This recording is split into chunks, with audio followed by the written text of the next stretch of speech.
Next अब आपका जो टॉपिक है वो है नेमिंग रिएक्शंस, या फिर आप इसको कह सकते हो नेम्ड रिएक्शंस, जैसे भी सही लगता है। ठीक है, नेमिंग रिएक्शंस या नेम्ड रिएक्शंस, मतलब क्लियर हो रहा है इस टॉपिक के नाम से ही, टाइटल से ही, कि यहाँ पे वो रिएक्शंस को हमने पढ़ना है जिनके लिए स्पेसिफिक नाम दिया गया है। ठीक है, ऑल्दो हमारे पास जो हमने बाकी जो मतलब ऑर्गेनिक केमिस्ट्री पढ़ी है उसमें हमारे पास बीच बीच में कुछ ना कुछ नेमिंग रिएक्शंस आती रहती हैं, तो वो तो नेमिंग रिएक्शन चलो वहां पे कवर हुई है, बट इसके अलावा भी हमारे पास 30-40 मतलब मिनिमम मैं कहूँ तो कुछ इंपॉर्टेंट नेमिंग रिएक्शंस बनती हैं, जिसमें से कुछ है जो बार बार रिपीट होती है। तो जो बार बार रिपीट होती है उनको भी मैं यहाँ पे बताते चलूंगी, बाकी जो भी हमारे पास नेमिंग रिएक्शंस है वो सारी कवर करनी है। अच्छा, इस टॉपिक को सीखने का या याद करने का तरीका क्या है? Paper pen method, simple. पढ़ो, पेपर पेन पे लिखो कि आपको ये रिएक्शन याद हुई या नहीं। हाँ, ये जरूर है कि अभी तक आपने जैसे ये रिएक्शंस पढ़ी है उससे थोड़ा डिफरेंट तरीके से मैं यहाँ पे करवाऊंगी, बिकॉज आपके लेवल पे क्वेश्चंस जो होते हैं वो मतलब थोड़ा सा वो चेंज करके भी देता है। चेंज करके इन द सेंस कि आपने सपोज पढ़ा है कि NaOH के साथ कोई रिएक्शन होती है, ठीक है, तो वो आपको वहां पे NaOH ही नहीं देगा। हमें क्या पढ़ना है कि NaOH क्या है? बेस।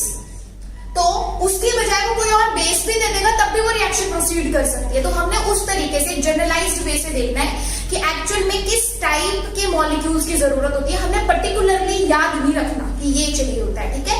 हाँ, थोड़ा बहुत ध्यान में रहता है, अच्छी बात है, लेकिन जैसा हम +1 +2 या लोअर क्लासेस में पढ़ते थे उस तरीके से नेमिंग रिएक्शंस हमने नहीं पढ़नी है। तो जो तरीका आपको यहाँ पे बताया जाएगा उस तरीके से क्या होता है कि चाहे वो दुनिया का कोई भी एल्डिहाइड डाल दे, आपको पता है एल्डिहाइड है, अब दुनिया का कोई भी एल्डिहाइड डाल दे आप वो क्वेश्चन कर लोगे, लेकिन आपने याद किया है कि जी देखो बस एसिटाल्डिहाइड के साथ ये रिएक्शन हुई थी, तो आप बस एसिटाल्डिहाइड ढूंढोगे। अगर एसिटाल्डिहाइड के अलावा कोई और मिल गया तो फिर आपको लगेगा ये वो रिएक्शन है ही नहीं। तो हमने वो तरीका बिल्कुल भी पुराने वाला नहीं अपनाना है, नए तरीके से पढ़ेंगे। दूसरी चीज इनको याद करने का तरीका है कि एक साइकिल में स्टार्ट कर देना है। साइकिल इन द सेंस कि अपना पोटेंशियल देखते हुए कि आप एक दिन में 2, 3, 4 जैसे ही कंप्लीट होता जा रहा है कितनी रिएक्शंस कर सकते हो।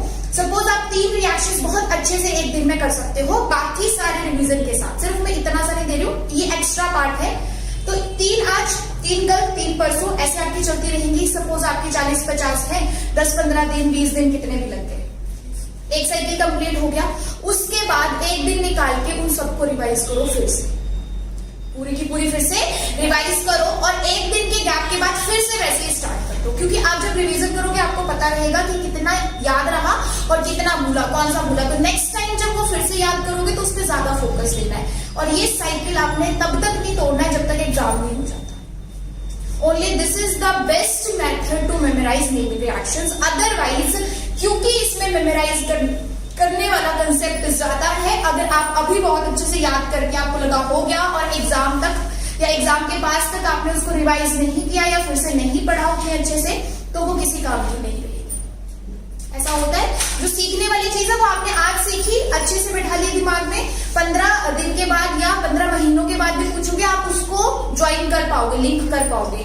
बट याद करने वाली चीज ऐसी होती है कि अगर आपने ब्रेक दिया, रिवीजन नहीं किया, तो वो वही की वही भूल जाती है। ठीक है, इसलिए मैंने इसका तरीका बता दिया है, इसी तरीके को अपनाना है, अपने पोटेंशियल के अकॉर्डिंग 2-3 फिक्स कर लेनी है और हमेशा लिख के देखनी है विद एग्जाम्पल या विद मैकेनिज्म। सब चीजें डिस्कस होंगी यहाँ पे, ठीक है। तो नेमिंग रिएक्शन में पहले मैं आपको ये बता देती हूँ कि हमने कैसे करना है। हमने ना यहाँ पे इसको 3 क्लासेस में पढ़ना है। 3 क्लासेस में किस तरीके से डिवाइड कर दिया है ताकि आपको और अच्छे तरीके से लर्न हो सके चीजें, एक सीक्वेंस में बनाने के लिए डिवाइड कर दिया है। फर्स्ट आपके पास होंगी रीअरेंजमेंट वाली रिएक्शंस, ऐसी नेमिंग रिएक्शंस जिसमें क्या हो रही है? रीअरेंजमेंट। रीअरेंजमेंट में क्या होता है? जस्ट स्केलेटन चेंज होता है मॉलिक्यूल का, कोई भी चीज ऐड नहीं होती, कोई भी चीज रिमूव नहीं होती, जस्ट उसमें ही हम कुछ ऐसा करते हैं, एक किसी एटम को, ग्रुप को एक से दूसरी जगह शिफ्ट करते हैं, भेजते हैं, और उसकी वजह से अब उसका स्केलेटन डिफरेंट हो जाता है, वो अलग नजर आता है। वो रिएक्शंस कौन सी है? Rearrangement. And these are very important reactions. तब रीअरेंजमेंट से आप ऑलमोस्ट ले लो, हर बार क्वेश्चन बनता ही बनता है, कोई ना कोई रीअरेंजमेंट वाली रिएक्शन आती है।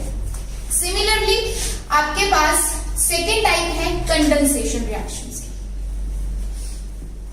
सो कंडेंसेशन रिएक्शंस आपने पढ़ी होगी पहले भी, जैसे एल्डोल कंडेंसेशन होती है, ठीक है। आपके पास कैनिज़ारो रिएक्शन, कैनिज़ारो तो चलो कंडेंसेशन में क्यों कह रही, कैनिज़ारो इज डिफरेंट, एल्डोल है, पर्किन है, स्ट्रॉब्स है, आपके पास न्यूएंजल है, ऐसे बहुत सारी कंडेंसेशन रिएक्शंस आती है। तो नाम से क्लियर हो रहा है कंडेंस होगा मॉलिक्यूल। मॉलिक्यूल क्या होगा, कंडेंस होगा। जब दो मॉलिक्यूल आपस में ज्वाइन होंगे तो वो कंडेंसेशन रिएक्शन है, जिसमें से कुछ ना कुछ रिमूव होता है। जनरली वाटर रिमूव होता है या कोई और लिविंग ग्रुप होगा तो वो रिमूव होता है, दैट इज कंडेंसेशन, ठीक है। इसमें स्पेशली ध्यान बस ये रखना होता है कि हमारे पास जो इनोलेट्स बन रहे हैं, स्पेशली इनोलेट्स बन रहे हैं, वो किसके बन रहे हैं, क्या वो हमारे पास किसी कीटोन का बन रहा है, एनहाइड्राइड का बन रहा है, या किसी एक्टिव मिथिलिन का बन रहा है, बस उसके बेसिस में डिफरेंट डिफरेंट नाम आ जाते हैं, वो सारे हम करेंगे, मतलब इजी है। कंडेंसेशन वाली रिएक्शंस बड़ी इजी है। And the last one is miscellaneous. Miscellaneous में हम वो वाली रिएक्शंस कवर करेंगे जिनका इन दोनों से लेना देना नहीं है, रीअरेंजमेंट या कंडेंसेशन से, उनको हम मिसलेनियस में रखेंगे। तो इस तरीके से आपके पास तीन मेजर कैटेगरीज रहेंगी नेमिंग रिएक्शंस की, जो हम वन बाय वन कवर करेंगे।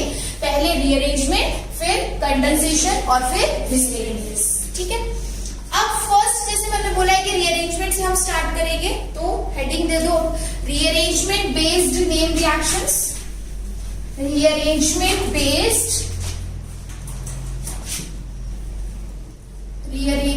बेस्ड नेम रिएक्शंस या नेमिंग रिएक्शंस।